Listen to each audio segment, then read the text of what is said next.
There is a kind of exhaustion that does not show on the face right away. It hides behind routines, responsibilities, forced smiles, and the habit of saying, "I'm fine," when your heart has been carrying more than it can explain. Some people are not falling apart in public. They are collapsing in silence. They keep going, they keep producing, they keep showing up. But inside, something has been worn thin. Peace feels distant. Rest feels unnatural. Even quiet moments feel crowded. That is why this matters so much. Because when the heart loses peace, everything starts to feel heavier than it should. Small problems feel enormous. Delays feel personal. Uncertainty feels threatening.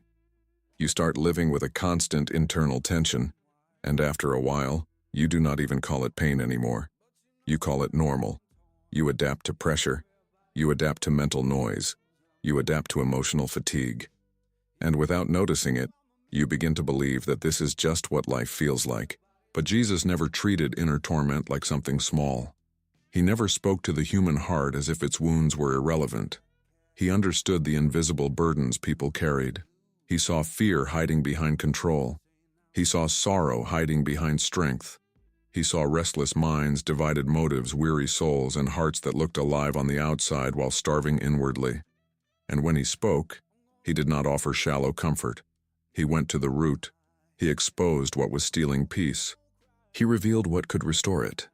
This is where the message of this video becomes deeply personal. Because these lessons are not for people who have everything in order. They are for the person who is tired of looking calm while feeling unsettled. They are for the one who keeps asking why peace disappears so quickly. They are for the one who still believes in God but knows something inside needs healing, alignment, and rest. Not surface relief. Real peace. The kind that can hold you together when life does not immediately change. And here is what makes this so powerful. The peace Jesus gives does not begin when everything around you becomes easy. It begins when something within you starts coming back into order. It begins when truth enters the places where fear has been speaking too loudly. It begins when the soul stops feeding on pressure and starts feeding on what is eternal. That shift changes more than emotions. It changes vision. It changes reactions. It changes the way you walk through conflict, delay, disappointment, and uncertainty. So stay with me, because what comes next is not a list of religious ideas. It is a path back to stability, clarity, and inner quiet. And the first lesson goes straight to a place most people ignore, even though it affects almost everything they feel. When Jesus teaches you to protect your inner world, one of the greatest mistakes a person can make is to protect everything except the place where life is actually being formed. People protect their image, their time, their money, their plans, and their reputation, yet leave their inner world exposed to fear, comparison, noise, pressure, and emotional contamination. Then they wonder why peace disappears so quickly. Jesus confronts that problem at the root. He teaches that the real battle is not only what happens around you, but what gains access within you. If your heart becomes a place where every offense enters, every opinion settles, and every anxiety finds a permanent seat, your peace will always feel fragile. This is why so many people look functional on the outside and exhausted on the inside. They are not only dealing with difficult circumstances, they are carrying internal chaos that has never been filtered. Every disappointment keeps echoing. Every memory keeps speaking. Every pressure keeps multiplying. And little by little, the soul starts living as if danger is always near. Jesus does not invite you to deny reality. He invites you to guard the center of your life so reality does not define you from the inside out. That changes everything, because once your inner world is unguarded, even small problems start feeling enormous. Protecting your inner world does not mean becoming cold, distant, or emotionally numb. It means becoming spiritually aware. It means recognizing that not every thought deserves trust, not every voice deserves influence, and not every emotion deserves control over your decisions. Jesus lived in a world full of conflict, accusation, grief, and pressure, yet none of those things were allowed to corrupt the core of who he was. He moved through noise without becoming inwardly noisy. He faced hostility without becoming internally poisoned. He remained anchored. That is one of the deepest forms of peace a human being can experience. Think about how this applies to your life. What has been entering your heart lately without permission? What conversations have stayed too long in your mind? What fear have you rehearsed until it started feeling like truth? What pressure have you allowed to sit on your chest until rest began to feel unnatural? This is where peace starts becoming practical. Sometimes peace is not found in adding more. Sometimes it begins by closing gates that should never have been left open. It begins when you stop feeding your soul with what keeps it restless. It begins when you become more selective with what you meditate on, what you absorb, and what you allow to shape your inner atmosphere. Jesus teaches you to become a steward of your interior life. He teaches you that the condition of the heart is not a minor issue. It is the hidden place where clarity is formed, where strength is preserved, where peace either survives or slowly dies. When that truth becomes real to you, you stop treating your soul casually. You stop letting the world dump its confusion inside you. You start protecting your peace with intention, and that protection is not weakness. It is wisdom. It is maturity. It is spiritual survival. And once you understand that, another question rises with force. What happens when the pain you failed to guard does not stay as pain, but starts becoming part of your identity?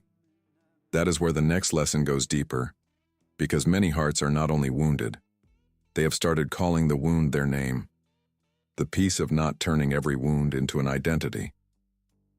One of the most dangerous things pain can do is convince you that it is no longer something you carry, but something you are. A disappointment happens, a betrayal leaves a mark, a season of rejection cuts deep.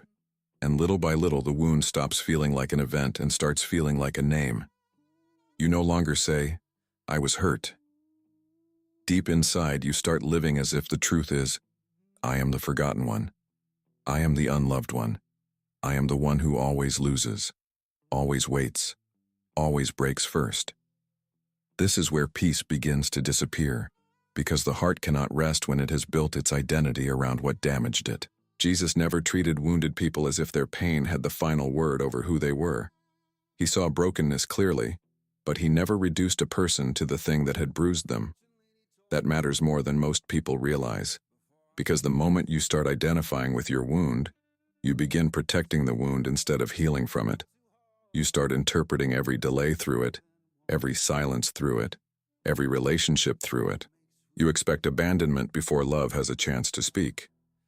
You expect disappointment before hope can breathe. You become loyal to a version of yourself that was shaped in survival, not truth. This is why some people remain stuck even after the painful season has passed. The event ended, but the agreement remained. The wound closed on the outside, but inwardly it kept writing the script.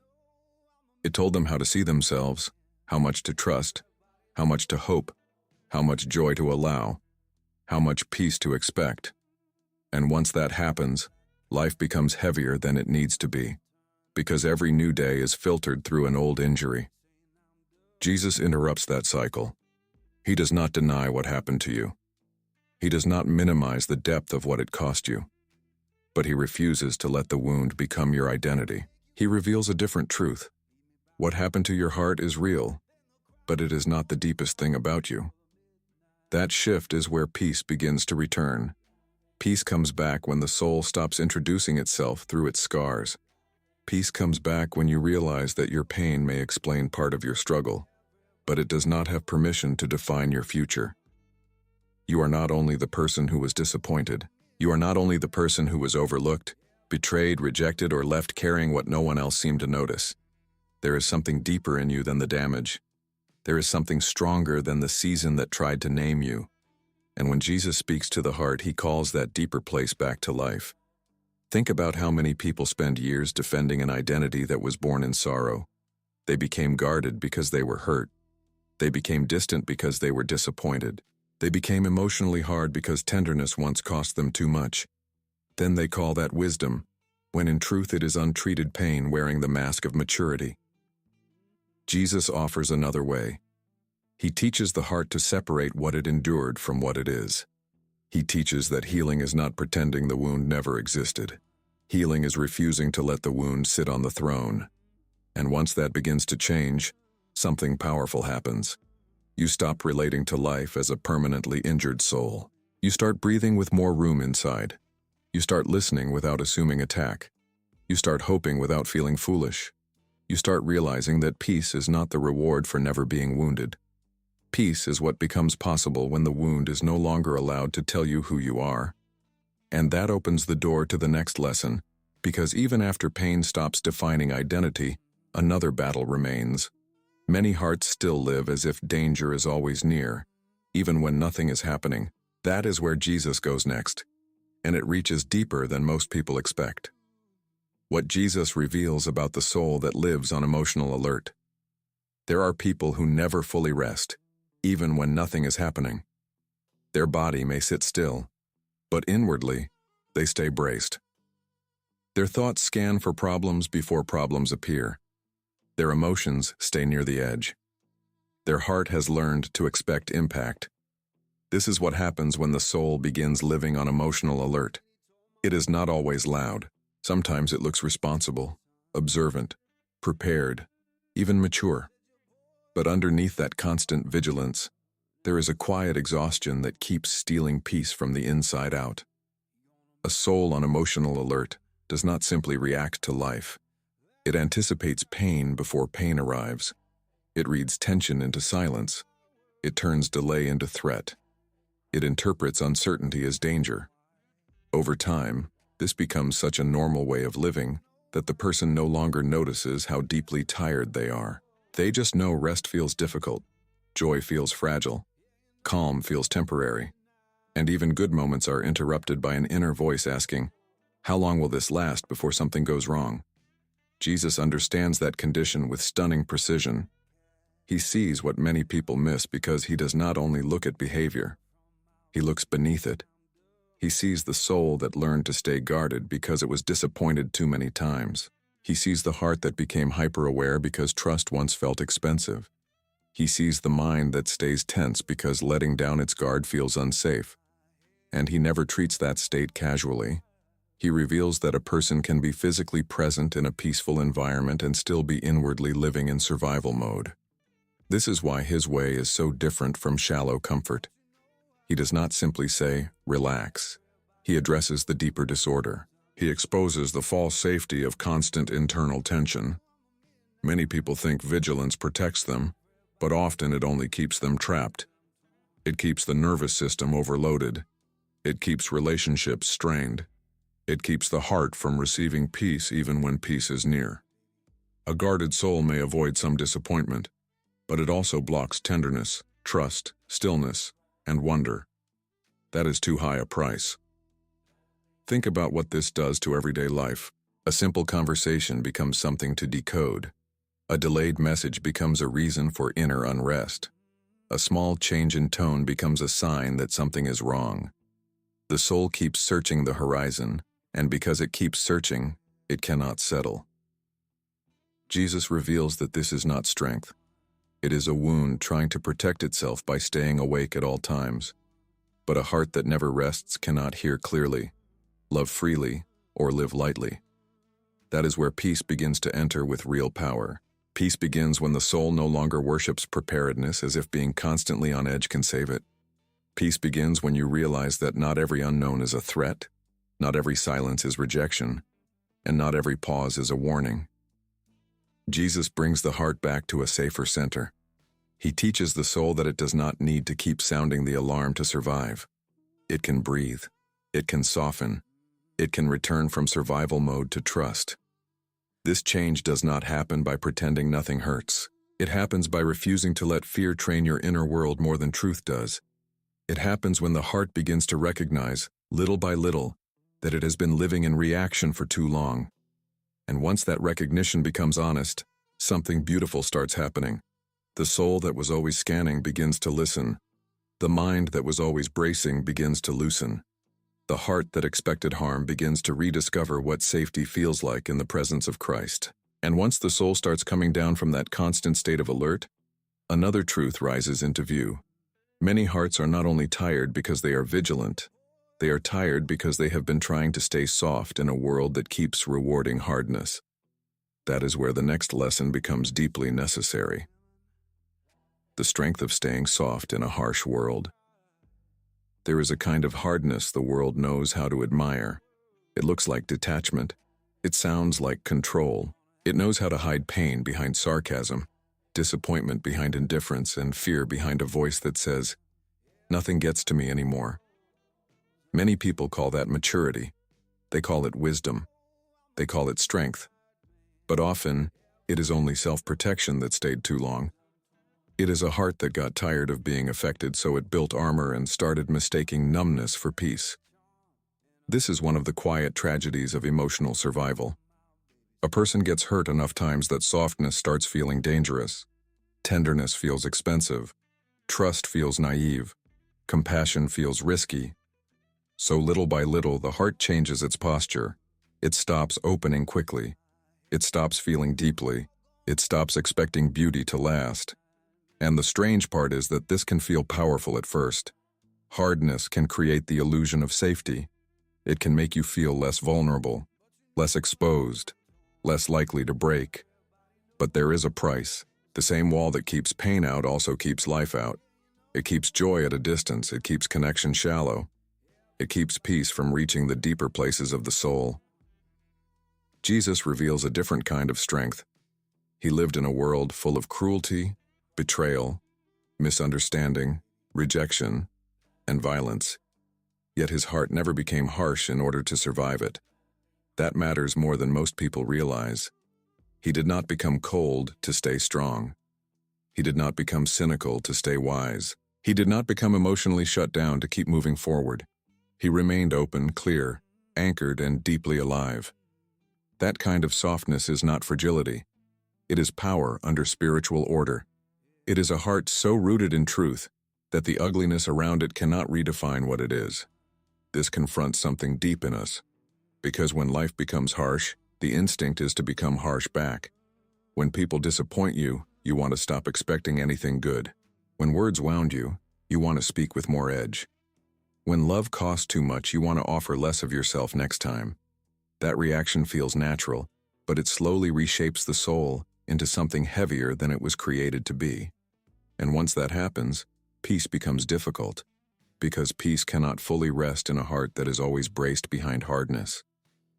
Staying soft in a harsh world means refusing to let pain educate your spirit more than truth does. It means refusing to let disappointment teach you that love is weakness. It means refusing to let betrayal convince you that tenderness is foolish. Jesus teaches that the heart can remain gentle without becoming passive, clear without becoming cruel, and strong without becoming closed. That balance is rare, and that is exactly why it carries so much peace. Think about what hardness has been doing inside people for years. It gives quick protection, but leaves a slow emptiness. It helps them avoid feeling too much, but also prevents them from receiving deeply. They become harder to wound, but also harder to comfort. Harder to deceive, but also harder to reach. That is not freedom. That is emotional imprisonment, dressed like strength. Jesus calls the heart out of that prison. He teaches you that true strength is not found in becoming unreachable. It is found in remaining inwardly alive, without letting darkness take ownership of your interior life. And when that happens, peace starts returning in a new form. Not as emotional weakness, not as blind optimism, but as inner steadiness. You stop reacting with the same roughness you once absorbed from the world. You stop confusing bitterness with discernment. You stop giving pain permission to harden your character. And in that shift, something beautiful happens. Your heart becomes a place where peace can stay without being suffocated.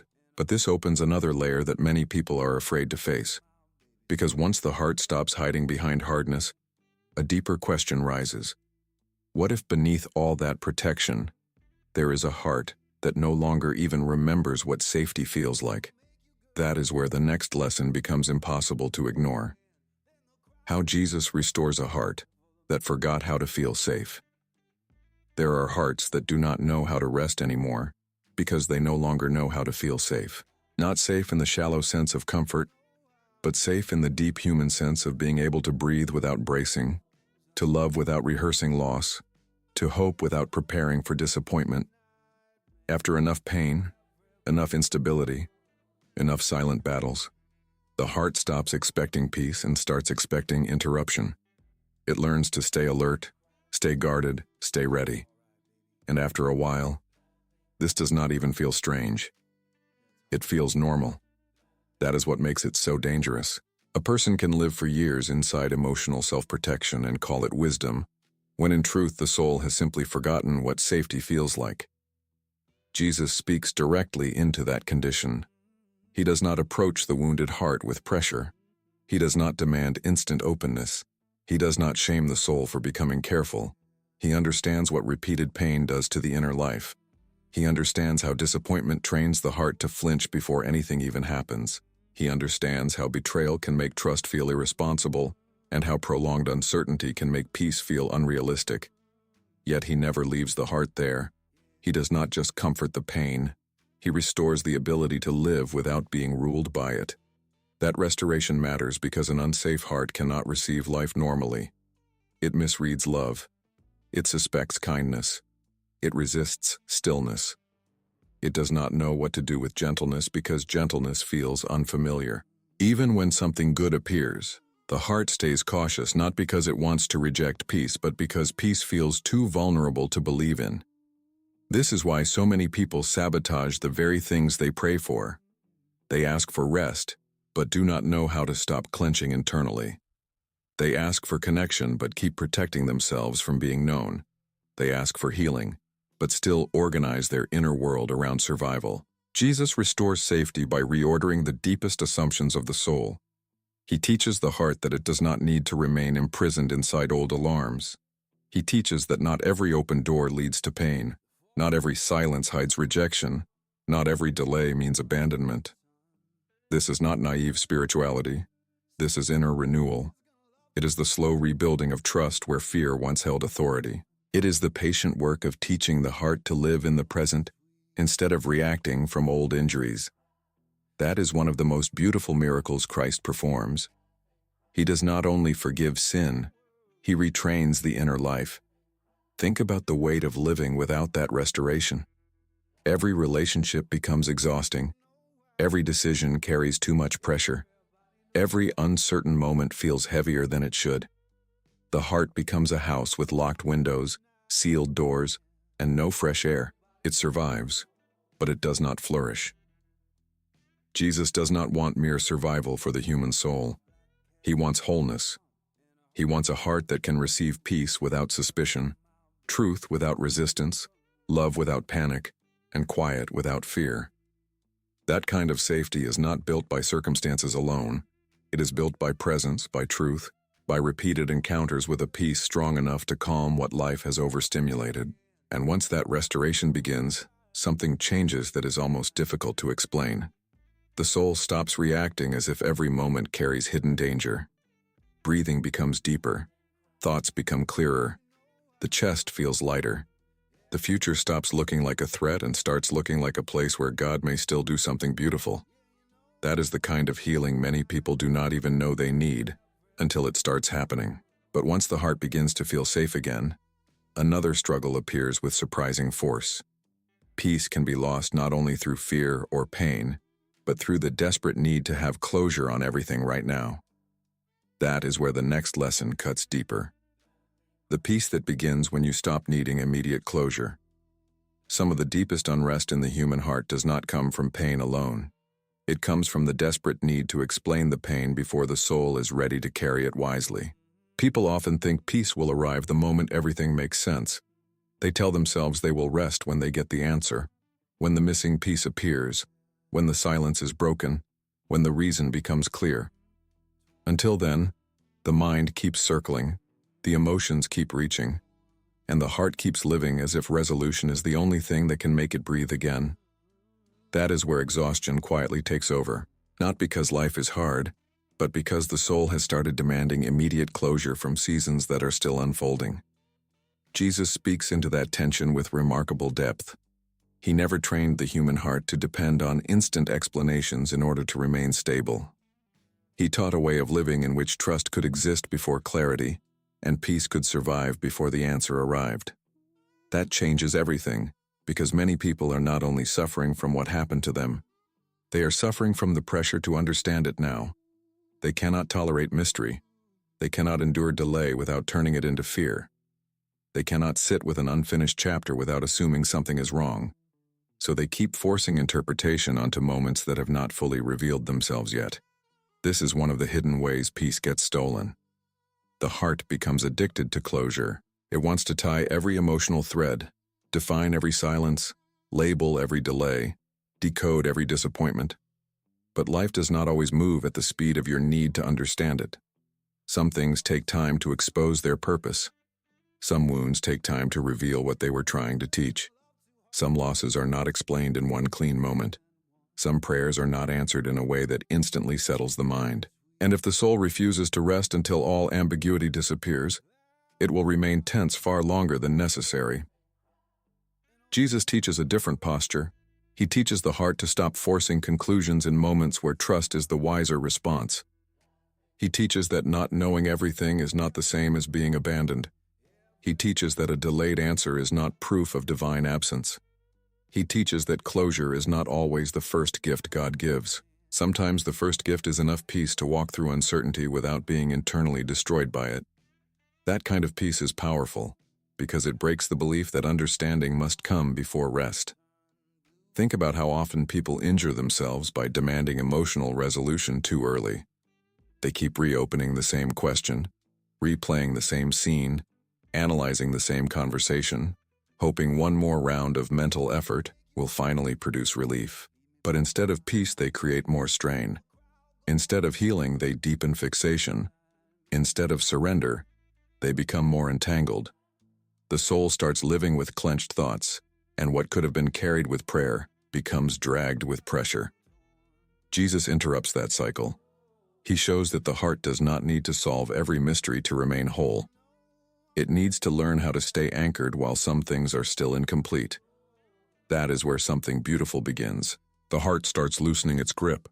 It stops chasing answers like they are oxygen. It stops turning every delay into an emergency.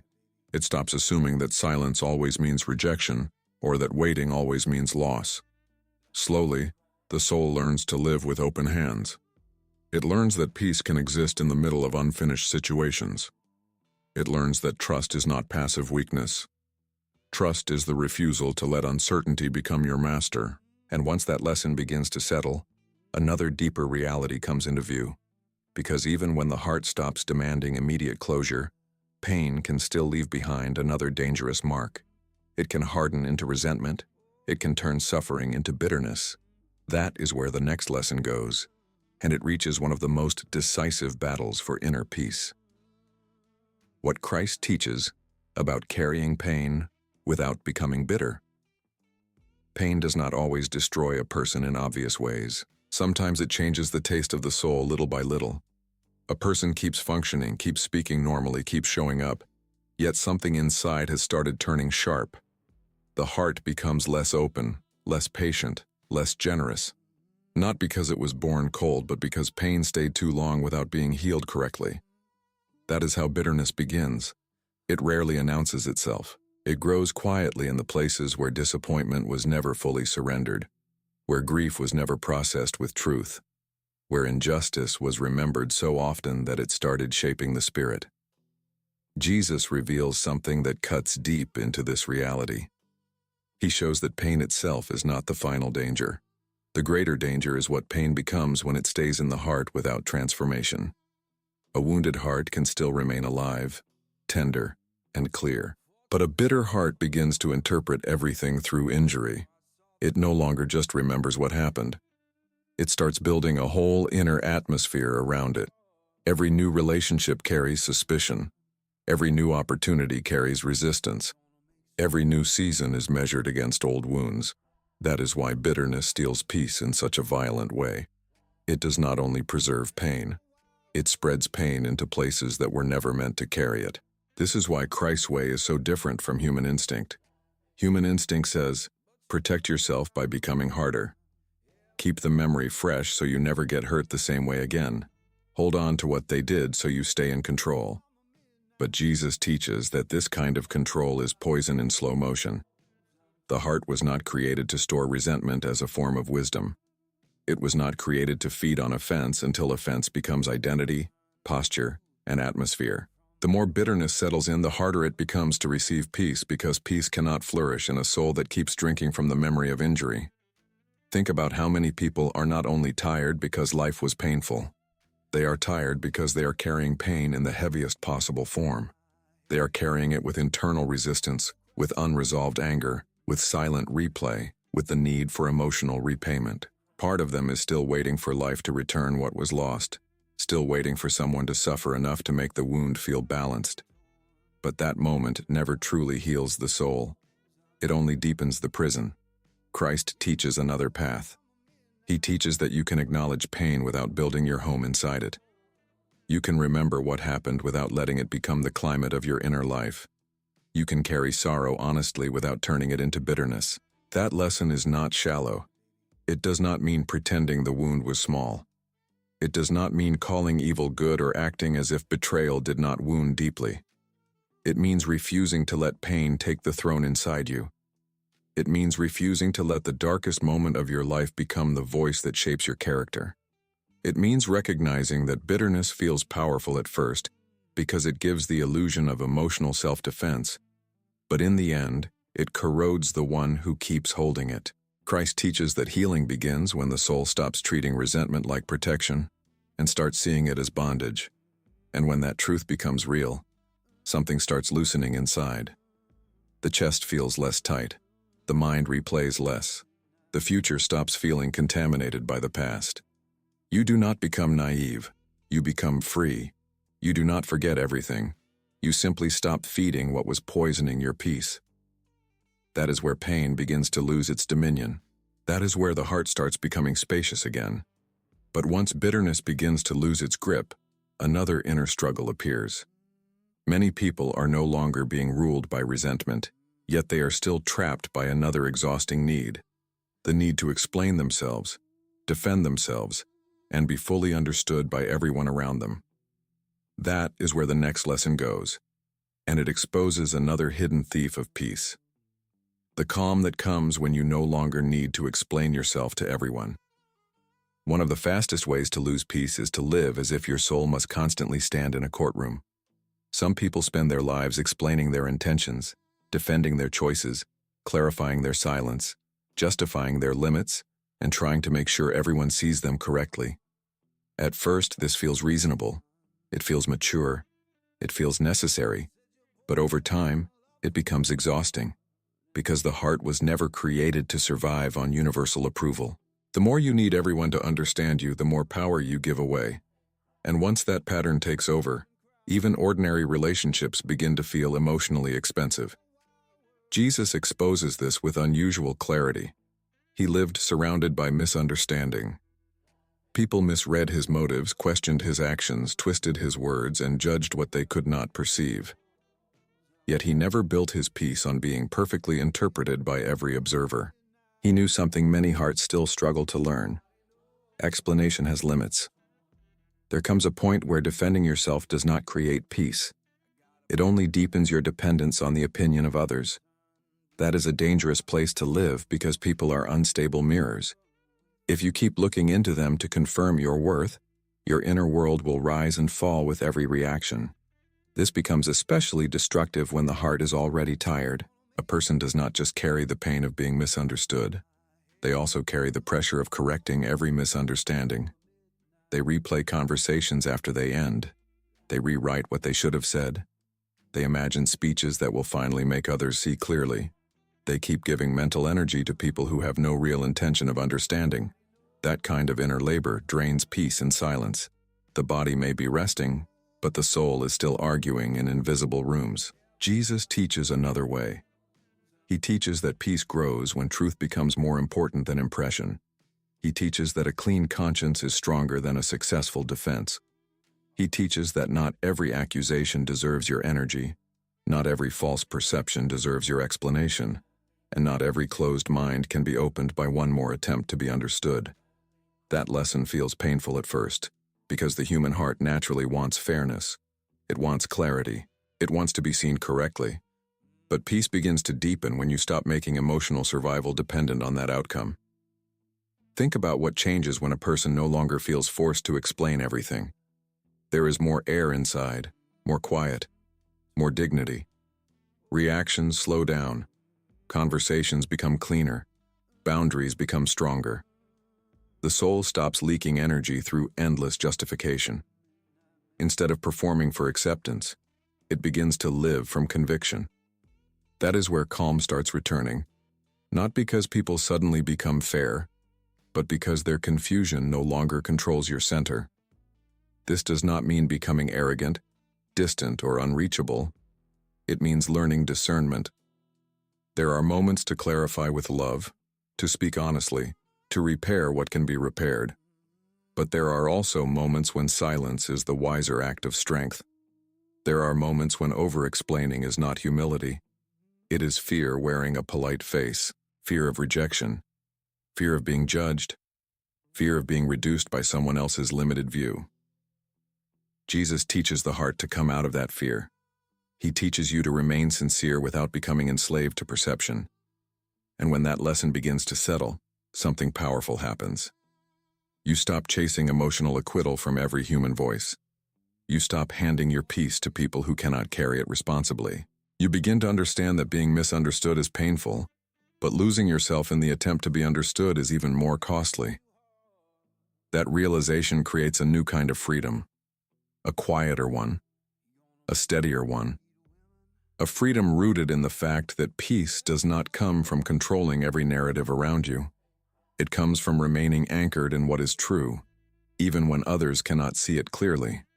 And once you stop spending your life explaining yourself, another deeper problem rises into view. Many hearts are not only tired from defending who they are tired because everything inside them feels scattered, fragmented, and disconnected. That is where the next lesson goes, and it reaches the hidden disorder beneath so much inner unrest. How Jesus reorders the heart. When life feels internally disconnected. There are seasons when nothing looks completely broken from the outside, yet inside everything feels out of place. Your thoughts are active, but not clear. Your emotions are present, but not steady. Your body keeps moving, but your heart feels absent from your own life. This is one of the strangest forms of unrest, because it is hard to explain. You are functioning, but not aligned. Speaking, but not settled. Living, but not inwardly together. And when that disconnection lasts too long, peace begins to feel like something made for other people. Jesus reaches that hidden disorder with extraordinary depth. He does not only address visible pain, obvious sin, or dramatic crises. He also addresses the divided inner life. He understands what happens when a person becomes scattered within. One part wants to trust, another part wants to retreat. One part wants to hope, another part is tired of expecting anything good. One part still believes, another part is carrying so much internal noise that even silence feels crowded. That is not a small problem. A disconnected heart cannot rest deeply, because it is always being pulled in different directions at once. This is why so many people feel exhausted, even when they cannot point to one single reason. Their soul is not living with one clear center. It is living in fragments. One fragment is reacting to the past. Another is afraid of the future. Another is trying to maintain control in the present. Another is quietly grieving what was never fully healed. And while all these inner movements compete for space, the person keeps trying to act normal. But inward fragmentation always has a cost. It steals presence. It steals clarity. It steals the ability to receive peace in a whole and settled way. Jesus does not bring peace by decorating chaos. He brings peace by restoring order where disorder has taken root. He draws the heart back from its scattered condition. He exposes what is pulling it apart. He reveals what has been ruling too much from the shadows. He does not shame the divided soul for being tired. He calls it back into wholeness. That is one of the most healing things Christ does. He does not only comfort the heart, he gathers it. He brings the inner life back under one true center so that a person is no longer internally split between fear, pressure, grief, and restless desire. Think about what happens when the heart loses that center. Small decisions become heavy. Prayer becomes distracted. Rest becomes shallow. Even good things lose their sweetness because the soul cannot fully receive them. You may be physically present in your own life while emotionally scattered across 10 inner battles. That is why peace feels so distant. It is hard to feel calm when your inner world is not moving in the same direction. Jesus teaches that peace is not only the absence of conflict, it is the restoration of inner order. It is what begins to emerge when the soul stops being ruled by competing voices and starts returning to what is true. This is where realignment becomes deeply personal. It means allowing truth to sort what fear has tangled. It means allowing the presence of Christ to bring coherence where life has created confusion. It means stopping long enough to notice what has been pulling your heart apart for months, maybe even years. Not to condemn yourself, but to let the disorder be named so it can finally lose some of its power. That is how inner peace begins to strengthen. Not by pretending you are whole, but by letting Jesus gather the pieces you have been trying to manage alone. And when that gathering begins, something changes that is almost physical. Breathing feels fuller, attention becomes cleaner, emotions stop dominating every room of the soul. You begin to feel inwardly present again, not perfect, not untouched, but integrated, more honest, more centered, more able to live without feeling torn apart by invisible tension. That is the kind of peace many people have been searching for without realizing what they actually lost was internal order. But even when the heart starts becoming whole again, peace can still be disturbed by another powerful force. Many people do not lose peace because they are disconnected. They lose it because they keep trying to force growth before the right time. That is where the next lesson becomes impossible to ignore. The peace of letting God mature what you keep trying to rush. There is a kind of anxiety that does not come from failure, pain, or loss. It comes from touching things before their time. It comes from trying to force clarity, force growth, force healing, force movement, force results, because waiting feels too vulnerable and process feels too slow. Many people are not only tired because life is difficult, they are tired because they are constantly trying to accelerate what can only become whole through time, truth, and surrender. They keep pulling at what should be rooted. They keep demanding fruit from places that are still being formed. And because of that, peace keeps slipping through their hands. Jesus reveals something deeply confronting here. He shows that not everything sacred grows quickly. Not everything important happens in public. Not everything alive proves itself in the early stage. This goes against the inner pressure many people carry.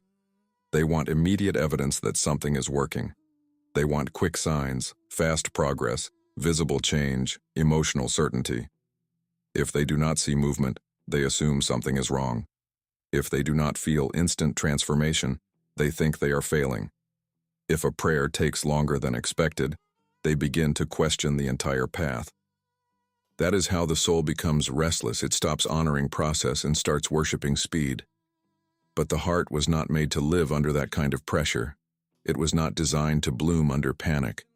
It was not created to ripen under self-imposed urgency. Jesus teaches a way of living that respects divine timing, and that lesson is more necessary than most people realize. Because the things that matter most in a person often develop quietly. Discernment does. Depth does. Emotional stability does. Inner healing does. Spiritual maturity does. Peace does. None of these become strong because they were rushed. They become strong because they were formed with patience, tested by time, and surrendered to God instead of dragged by human anxiety. Think about how often people injure their own soul by hurrying what should be maturing. They push conversations that need wisdom. They make decisions before clarity settles. They try to feel healed before they have been honest. They try to appear strong before they have become stable. They want answers before they have learned how to listen. Then, when the result feels fragile, they wonder why peace disappears so fast. It disappears because the soul cannot rest in what it knows was built under strain. There is no deep calm in forcing what was never ready. Jesus teaches the heart to stop confusing urgency with faith. That confusion has stolen peace from many sincere people. They think if they do not push harder, pray harder, decide faster, or resolve everything quickly, they are being passive. But peace grows when the soul stops treating delay like failure. Peace grows when you begin to understand that God is not late simply because you are uncomfortable. He is not absent simply because growth is hidden. He is not inactive simply because the visible result has not appeared yet. Some of his deepest work happens in the unseen places, where roots deepen before fruit arrives. This changes the entire atmosphere of the heart. You stop tearing at your own becoming. You stop speaking to yourself like a disappointed taskmaster. You stop measuring every season by immediate output. Instead, you begin to live with a steadier posture.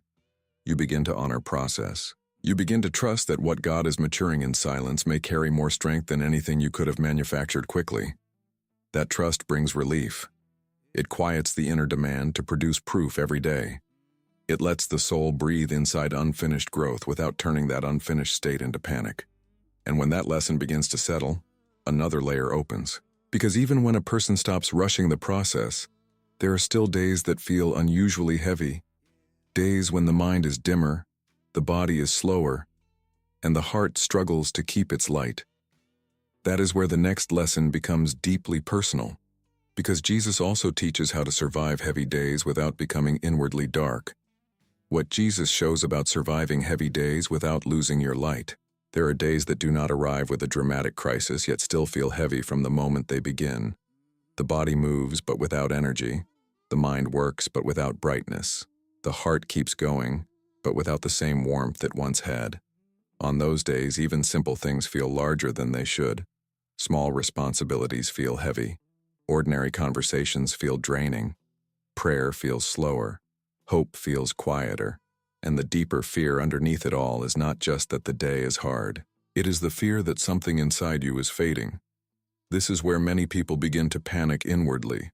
They assume that a heavy day means they are losing their strength, losing their faith, losing their fire, losing the part of themselves that once felt alive and clear. They start judging their soul by a temporary moment of weakness. They begin to believe that because they feel dim, they must be becoming dim. But Jesus reveals something far more compassionate and far more powerful. He shows that a heavy day does not have the authority to define the true condition of your inner life. A difficult day can weigh on you without owning you. A tired moment can visit you without becoming your identity. And a season of emotional heaviness does not mean your light has disappeared. It may simply mean your light is being tested in a darker atmosphere. That matters deeply, because many sincere hearts do not know how to suffer a heavy day without turning against themselves. They become impatient with their own humanity. They resent their own slowness. They compare today's weakness with yesterday's strength and conclude that they are failing. This adds a second burden to the first one. The day is already heavy, and now the soul adds self-judgment, disappointment, and quiet shame.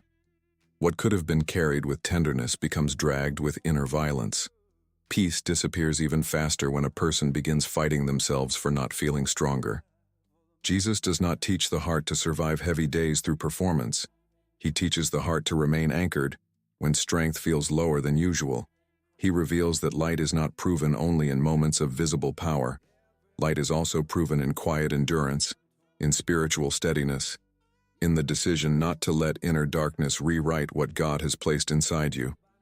Some people think light only exists when they feel inspired, emotionally alive, and full of confidence. But Christ shows that true light can remain present even on a weary day.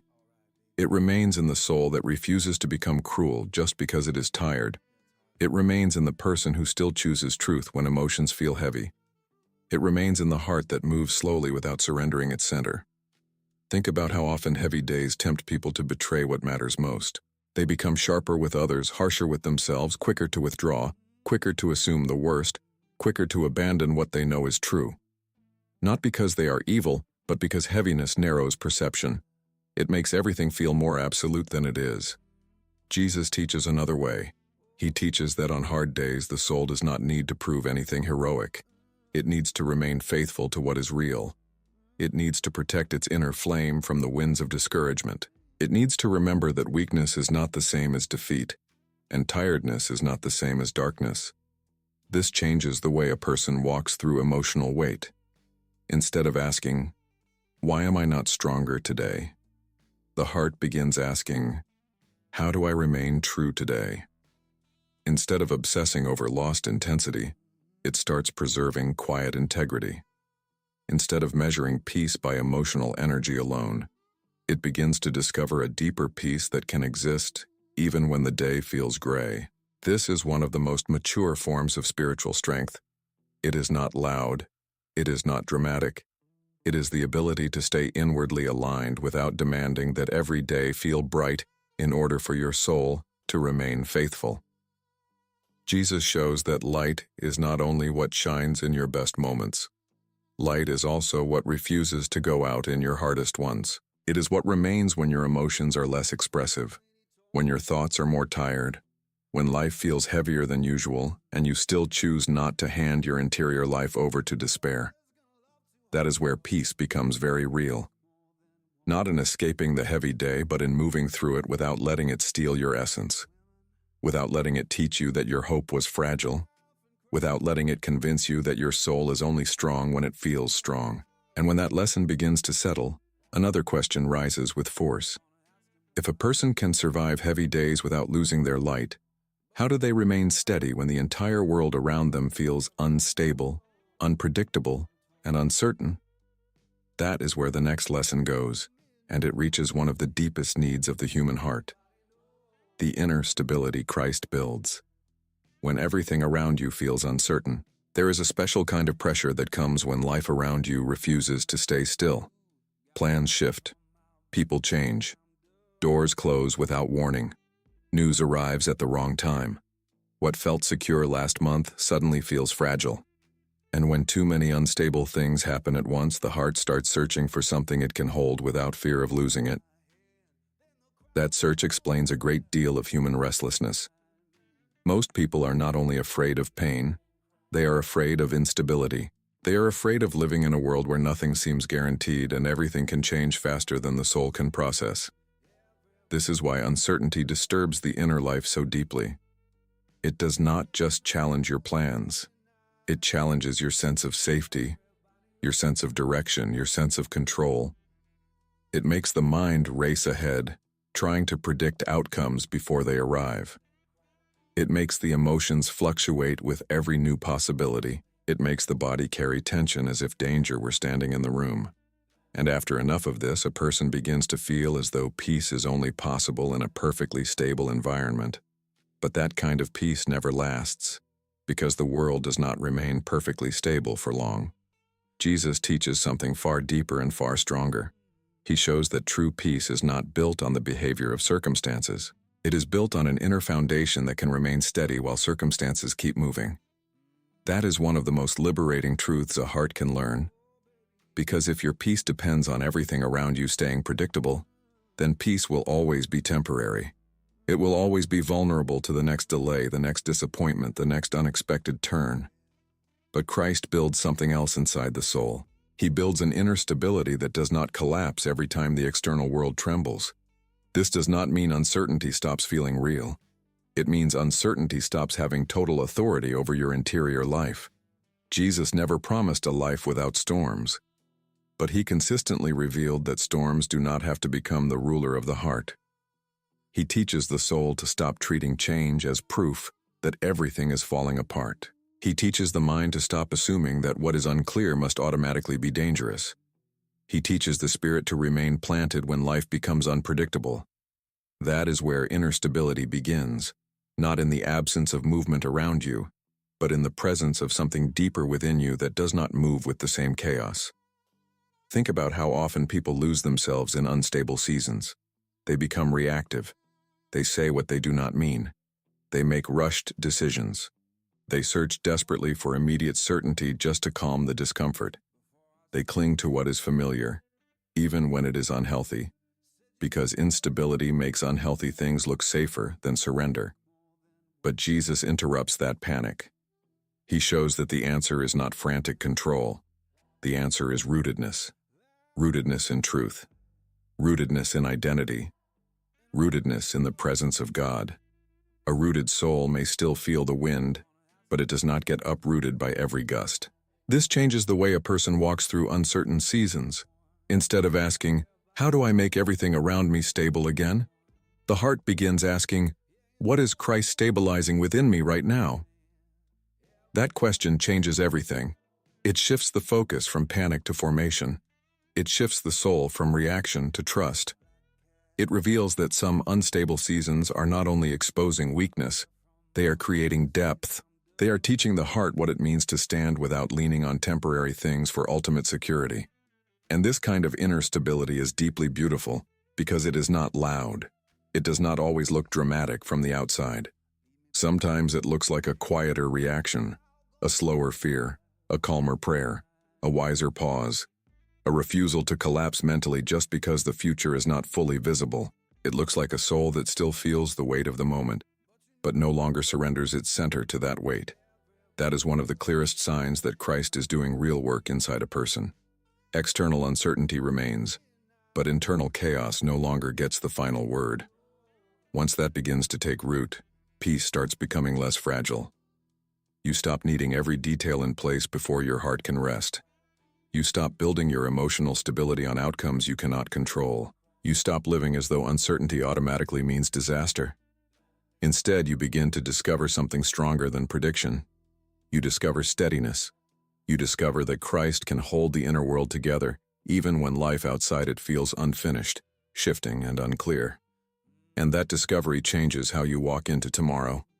But once the heart begins to find stability in uncertain times, another hidden battle rises to the surface. Many people are not only shaken by what is happening around them, they are worn down by what has been happening inside them for far too long, in silence, without pause, without repair.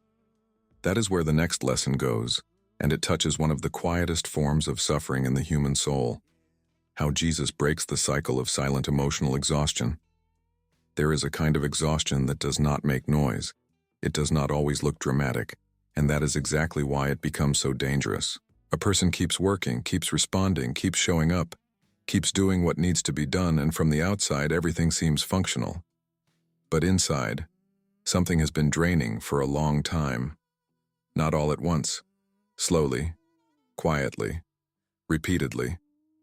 The soul keeps spending strength it no longer knows how to recover. This is silent emotional exhaustion, and many people live inside it for so long that they stop recognizing it as suffering. They call it responsibility. They call it adulthood. They call it a normal part of life. But Jesus reveals that a heart was never created to live in a constant state of inner depletion. What makes this form of exhaustion so painful is that it rarely comes from one single event. It comes from accumulation. Too many unspoken burdens, too many inward battles, too many moments of swallowing pain and moving on without repair, too many days of giving without renewing, too many nights of overthinking what nobody else even noticed you were carrying. Eventually, the heart begins to lose sensitivity, not because it is healed, but because it has become overused. Joy does not land the same way. Rest does not restore the same way. Even hope begins to feel like one more effort. That is when people start living on emotional leftovers, trying to survive today with strength that ran out yesterday. Jesus goes straight to the hidden cruelty of that cycle. He shows that constant inner depletion is not a badge of honor. It is a sign that something essential is being neglected. He never glorified a life where the soul is always spent, always tense, always running on internal emptiness. He understood that human beings can keep moving long after they have stopped living from a healthy center. That is why his way is so confronting. He does not just offer comfort for tired people. He challenges the patterns that keep producing the tiredness. He exposes the false nobility of carrying everything without pause, without honesty, without surrender. This reaches deeper than most people expect, because silent emotional exhaustion often hides behind usefulness. The person becomes needed, dependable, available, productive, strong for others, and slowly begins to disappear from their own inner life. They remain present for everyone else, yet absent from themselves. They lose touch with what they feel, what they need, what they have ignored, what they have postponed. And because the world often rewards visible output more than inward health, the cycle keeps going. Jesus breaks that illusion. He teaches that the soul matters more than the performance coming out of it. He teaches that peace cannot grow in a life where depletion is constantly being mistaken for devotion. That is where healing begins. It begins when the heart becomes honest about its weariness instead of decorating it with noble language. It begins when a person stops pretending they are simply busy, when in truth they are inwardly overdrawn. It begins when they stop treating their emotional depletion as something too small to bring before God. Jesus restores by bringing the hidden drain into the light. He teaches the tired soul to stop living as if it must deserve rest. He teaches that restoration is not a reward for collapsing. It is part of the way the heart was meant to live. And once that truth begins to settle, something shifts inside. The soul starts noticing where it has been leaking strength. It starts recognizing the weight of carrying too much without renewal. It starts realizing that peace is not only lost through pain, fear, or uncertainty. Sometimes peace is lost through prolonged inner neglect. But Christ interrupts that neglect. He brings the exhausted heart back to the place where it can be replenished, reordered, and made inwardly alive again. The peace of seeing your life through heaven's timing, not human pressure. One of the most exhausting ways to live is to measure your entire life against clocks that God never gave you. People do this every day without even noticing it. They compare their progress, their healing, their opportunities, their maturity, their relationships, and their results to the pace of others, to the expectations of culture, to the panic of the moment, and to the invisible pressure of feeling late. That pressure is ruthless. It whispers that if something has not happened yet, then something must be wrong with you. It tells you that delay means failure, that silence means stagnation, that waiting means you are being left behind. And once the heart starts believing that lie, peace becomes almost impossible to keep. Jesus teaches a completely different way of seeing life. He does not train the soul to read everything through urgency, comparison, and visible speed. He teaches the heart to trust that heaven's timing is not careless, not random, and not inferior just because it does not satisfy human impatience. That truth is difficult for many people, because human pressure always feels loud and immediate. It makes everything seem urgent. It makes every unfinished area feel embarrassing. It makes every slow process feel like a personal weakness. But Christ reveals that much of what people call delay is often a sacred process they do not yet know how to honor. This reaches deep into the emotional life because human pressure is not just external. After a while, it becomes internalized. The voice of the crowd becomes the voice inside your own head. You begin pushing yourself with the same cruelty the world uses.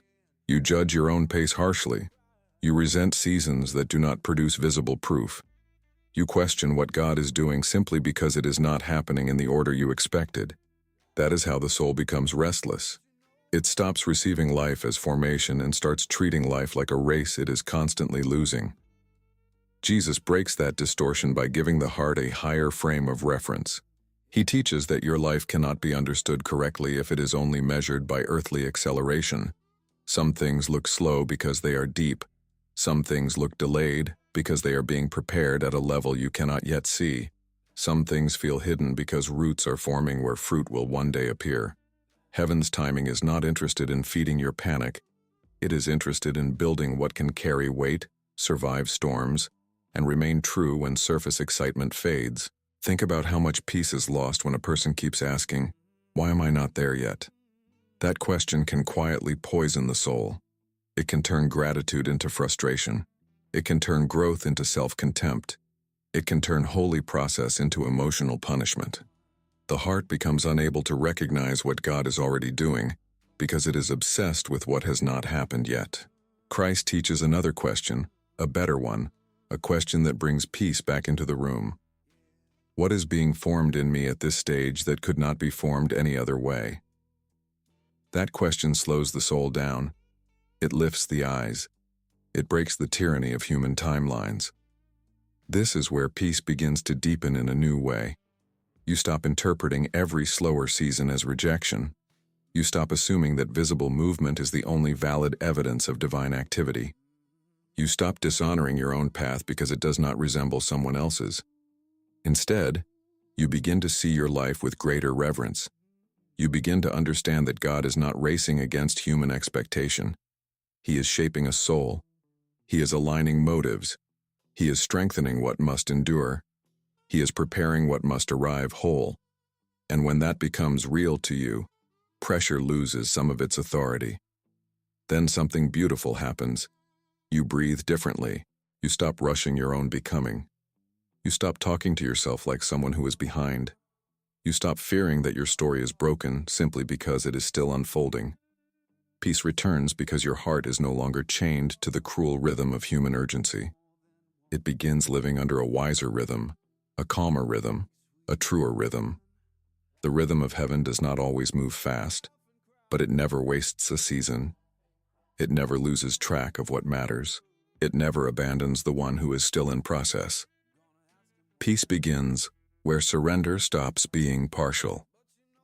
After everything we have seen, one truth stands above the rest.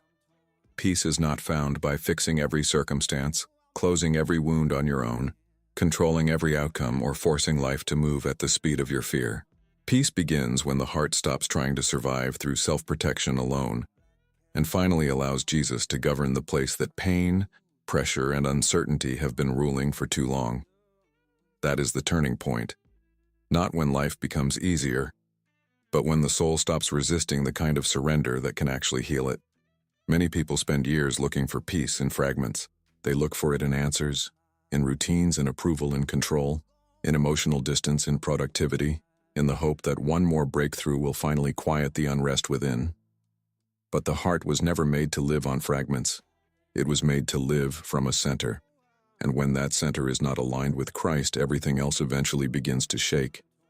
A person may still function, still smile, still produce, still speak with confidence, yet inwardly remain divided, strained, and tired. That is why peace cannot be built on appearances. It has to be rooted in something deeper than performance. Jesus does not offer peace as a decoration for an unhealed life. He offers peace as the result of a heart that has stopped making idols out of fear, speed, control, resentment, human pressure, and emotional self-defense. That is what makes his peace so powerful. It does not depend on perfect timing, perfect people, perfect health, perfect stability, or perfect understanding. It reaches deeper than all of that. It enters the place where you have been carrying too much for too long. It enters the place where your mind has stayed tense, your emotions have stayed guarded, and your soul has stayed hungry for relief. And then it does something no external solution can fully do. It brings order back to the inside. This is where many people hesitate, because surrender sounds vulnerable. It sounds risky. It sounds like losing control at the exact moment they feel they need control the most. But the truth is far more confronting than that. The heart is already surrendering to something. If it is not surrendering to Christ, it is usually surrendering to fear, to urgency, to old wounds, to exhaustion, to bitterness, to the opinions of others, or to the pressure of trying to hold itself together without rest. There is no such thing as a heart ruled by nothing. The real question is this: what has been ruling yours? That question changes everything, because it pulls peace out of the abstract and makes it personal. Peace is no longer just a nice spiritual idea. It becomes a decision of authority. Who will shape your inner world now? The injury or the healer? The pressure or the presence? The memory of what broke you or the truth of what can rebuild you? The chaos around you or the Christ who can anchor you within it? This is why peace is not weak. Peace is the evidence that another authority has entered the soul and displaced what once dominated it. Maybe that is exactly where this message finds you today. Not in a season where everything is falling apart in public, but in a season where the deeper battle has been hidden. Hidden in your thoughts, hidden in your reactions, hidden in the way you brace yourself before anything even happens, hidden in the way you push yourself, defend yourself, numb yourself, and call it strength. If that is where you are, then hear this clearly. You do not need to keep living like your heart has no other option. You do not need to spend your life adapting to unrest as if unrest were normal. You do not need to keep surviving in fragments when Jesus is still calling your inner life back into wholeness. This is the real invitation. Not to become impressive, not to become invulnerable, not to become someone who never feels pain again. The invitation is to become inwardly governed by a peace that does not collapse every time life becomes difficult. A peace that can hold you steady in unanswered seasons. A peace that can keep you soft without making you fragile.